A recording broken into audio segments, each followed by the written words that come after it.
भारत पाकिस्तान के बीच अब युद्ध विराम हो गया है, लेकिन जो विपक्ष पाक को करारा जवाब देने के लिए सरकार के साथ खड़ा था, क्या वो अब भी युद्ध विराम के फैसले से सहमत है?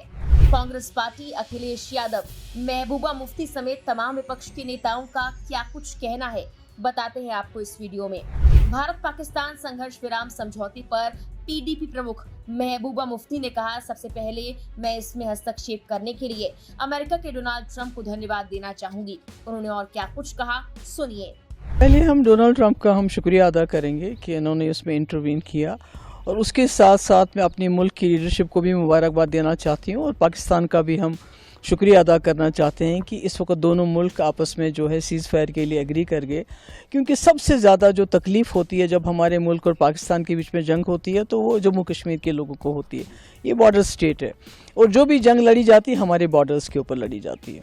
तो ऐसे में हमारे कई लोग, जिसमें बच्चे थे, औरतें थे, आपने देखा इन दिनों में यहाँ भी और वहाँ भी मारे गए। बहुत प्रॉपर्टी का नुकसान हुआ, और लोगों का जीना जिसको कहते हैं हराम हो गया। अस्पताल हमारे बड़े हैं, पार भी बड़े हुए हैं। तो ऐसे में ये इंटरवेंशन होना और इसमें रोकथाम होना, मुझे लगता है आज लोग शायद चैन की नींद बहुत दिनों के बाद सोएंगे। और वैसे भी मिलिट्री सोल्यूशन कोई सोल्यूशन नहीं होता है, पॉलिटिकल इंटरवेंशन की हमेशा ज़रूरत पड़ती है। हमने देखा दुनिया के बड़े बड़े मसले मसाइल डायलॉग के ज़रिए होते हैं। और दूसरा, हमारा मुल्क इतना बड़ा मुल्क है, इसकी इकॉनमी इतनी बड़ी है, सबसे बड़ी जमहूरियत है दुनिया की, तो मुझे लगता है इसको किसी की सालिसी की ज़रूरत नहीं पड़नी चाहिए थी। ये खुद ही एक।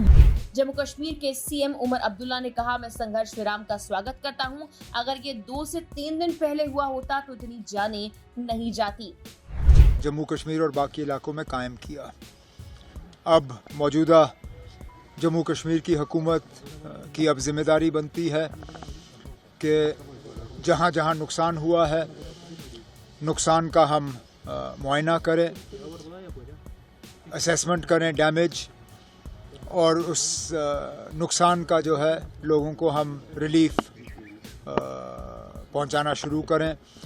जहाँ जहाँ लोग ज़ख्मी हैं उनका ठीक तरह से इलाज हो, उन्हें भी गवर्नमेंट स्कीम के तहत रिलीफ मिले। और जैसे आज सुबह ऐलान हुआ है, जहाँ जहाँ कीमती जानें गई हैं उन लोगों को हम वापस नहीं ला सकते, लेकिन कम से कम उनके गम में शरीक होकर उन घरों को हम थोड़ा सा रिलीफ पहुंचाने का काम करेंगे। उमर साहब, आज आप जम्मू में थे, you had a first hand stock of the situation there, so after March जो अब सीज फायर का है, व्हाट्स योर प्लान? अब नुकसान बहुत हुआ है। नुकसान जम्मू शहर में हुआ है, लेकिन जम्मू शहर से बाहर अगर हम बात करें, पुंछ शहर को बहुत ज़्यादा जो है डेवस्टेट किया हुआ है। कल रात को रजौरी में बहुत नुकसान हुआ। टंगधार पहले दिन से निशाना बना है। तो जैसे मैंने अभी कहा, डीसीज़ को वाज़िया हिदायत दी गई है कि वो फौरी तौर डैमेज का जो है फाइनल असेसमेंट करके वो असेसमेंट हम तक पहुंचाएं, ताकि हम इन घरों को रिलीफ जो है पहुंचाना शुरू करें। इसके साथ साथ कई दिनों से अब हवाई अड्डा हमारा बंद रहा है। उम्मीद करते हैं कि इस सीज़ फायर के बाद दोबारा हवाई अड्डा खुलेगा, और हमारे जो यहाँ से हाजी हज करने के लिए जिनको निकलना था हम भेज नहीं पाए, इंशाल्लाह जैसे ही हवाई अड्डा खुल जाता है तो हम दोबारा हमारे अपने हाजियों को यहाँ से रवाना करना शुरू कर देंगे। भारत पाकिस्तान युद्ध विराम समझौते पर राज्यसभा सांसद कपिल सिब्बल का बयान भी सामने आया। उन्होंने कहा कि अब हम उन निर्दोष लोगों की जान गंवाते नहीं देखेंगे जिनका युद्ध से कोई लेना देना नहीं। I congratulate both sides. I'm glad that there is a ceasefire, because now I won't see the kind of loss of lives of innocent people who have nothing to do with the war. It's the soldiers who are martyred. It are innocent people who are killed, children, women, elderly people with nothing to do with this conflict. And why should that happen? The reason why it has happened is because from Pakistan, the territory of Pakistan, you have terrorist activities. This has not happened for the first time. It's been happening for decades now. They must stop this. They must make sure that these terrorist camps are done away with, and that they don't become the hotbed of terrorism in this country. As long as that continues, this conflict will continue, and a temporary ceasefire will never be permanent. Samajwadi party के प्रमुख और उत्तर प्रदेश के पूर्व मुख्यमंत्री अखिलेश यादव ने एक tweet कर कहा, शांति सर्वोपरि है और संप्रभुता भी। इस बीच कांग्रेस ने प्रधानमंत्री मोदी की अध्यक्षता में सर्वदलीय बैठक बुलाने की मांग की। जयराम रमेश ने कहा कि भारत और पाकिस्तान तत्काल युद्ध विराम पर सहमत हो गए। ऐसे में अब पहले से ज्यादा जरूरत है कि प्रधानमंत्री मोदी सर्वदलीय बैठक की अध्यक्षता करें और राजनीतिक दलों को विश्वास मिले। कांग्रेस महासचिव और संचार प्रभारी जयराम रमेश ने एक्स पर एक पोस्ट किया और कहा, वॉशिंगटन डीसी से आए अभूतपूर्व घोषणाओं के मद्देनजर अब पहले से कहीं ज्यादा जरूरत है कि प्रधानमंत्री सर्वदलीय बैठक की अध्यक्षता करें और राजनीतिक दलों को विश्वास मिले। उन्होंने कहा, पिछले 18 दिनों की घटनाओं पर चर्चा करने के लिए संसद के विशेष सत्र की भी अब पहले से ज्यादा जरूरत है।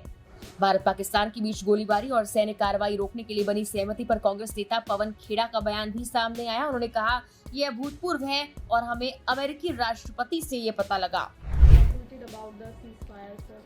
Yes, very unprecedented that we get to know from the American president that there's been a ceasefire. Therefore, the questions that India wants to ask now, they can only be answered through a special session of parliament. Therefore, the Congress demands a special session of parliament and an all-party meeting. The country needs to know and deserves to know what has India achieved and what has India lost over the last 5-7 days. The country also deserves to know, the victims of Pahalgam deserve to know whether justice has been delivered to them or not. इसके अलावा सैन्य कार्रवाई रोकने के लिए बनी सहमति पर आरजेडी सांसद मनोज झा कहते हैं, इतिहास में भारत ने कभी युद्ध नहीं चाहा, युद्ध हमेशा हम पर थोपा गया है, लेकिन जब भी हमने युद्ध लड़ा है बहादुरी से लड़ा है। सुनिए उन्होंने और क्या कुछ कहा। किस तरह से देख रहे हैं?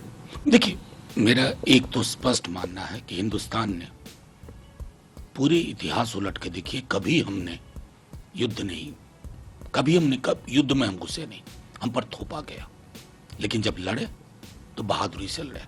सेना के शौर्य और पराक्रम को सलाम। हमने अपने नागरिकों की जान गंवाई।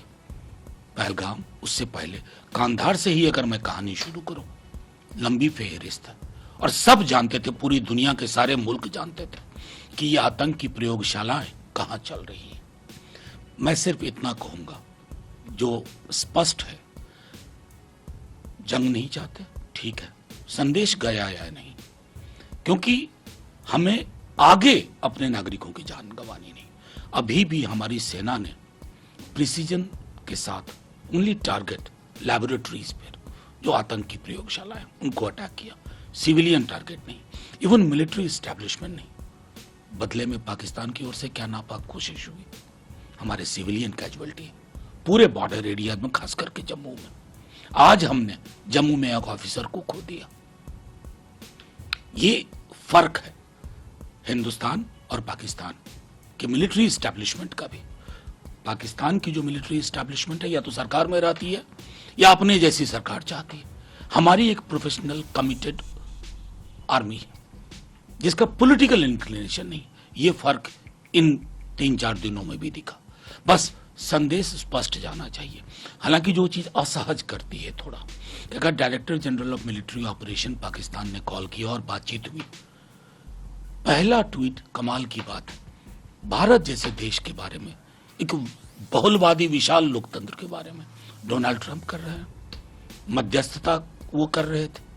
इससे जो हमारी एक छवि है, उस छवि को बरकरार रखना मुझे असहज किया। और मैं अकेला नहीं, कई लोग आज 71 को याद कर रहे हैं। बस मैं आग्रह करूंगा माननीय प्रधानमंत्री जी, पूरा देश एकजुट, एक स्वर में बोल रहा, संसद का एक विशेष सत्र बुलाया जाए, सेना के पराक्रम शौर्य की चर्चा के साथ एक साझा संदेश न सिर्फ पड़ोसी मुल्क को, पूरी दुनिया को जाए। फिलहाल के लिए इस वीडियो में इतना ही।